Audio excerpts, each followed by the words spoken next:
बिस्मिल्लाहिर्रहमानिर्रहीम। आज हम अल्सानिक सस्पेंशन के बारे में डिस्कस करेंगे।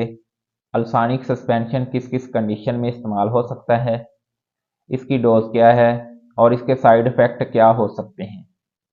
सबसे पहले बात करते हैं कि अल्सानिक सस्पेंशन किस किस कंडीशन में इस्तेमाल हो सकता है। गैस्ट्रिक अल्सर या पेप्टिक अल्सर, जिसमें मैदे में छोटे छोटे जख्म बन जाते हैं। मैदे का अल्सर उन लोगों को ज़्यादा होता है जो फास्ट फूड या तली हुई चीज़ें बहुत ज़्यादा खाते हैं। अल्सानिक सस्पेंशन गैस्ट्रिक अल्सर को ख़त्म करने के लिए इस्तेमाल किया जाता है।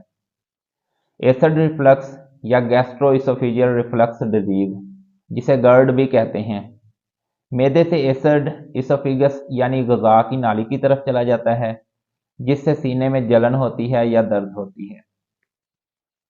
गर्ड की एक वजह यह है कि अक्सर लोग खाना खाने के फ़ौरन बाद लेट जाते हैं, जिससे मैदे से एसिड इसोफिगस यानी ग़िज़ा की नाली की तरफ चला जाता है।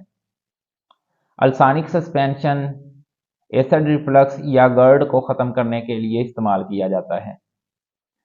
पेट के दर्द और मरोड़ को ख़त्म करने के लिए भी अल्सानिक सस्पेंशन बहुत मुफीद है। बदहज़मी को ख़त्म करने के लिए भी अल्सानिक सस्पेंशन इस्तेमाल किया जाता है। अल्सानिक सस्पेंशन की डोज की बात करें तो अल्सानिक सस्पेंशन 2 चम्मच सुबह और 2 चम्मच शाम खाना खाने के बाद या खाना खाने से पहले भी इस्तेमाल हो सकता है। अल्सानिक सस्पेंशन के साइड इफ़ेक्ट की बात करें तो अल्सानिक सस्पेंशन के जो साइड इफ़ेक्ट देखने में आते हैं उनमें ड्राई माउथ या कॉन्स्टिपेशन हो सकती है।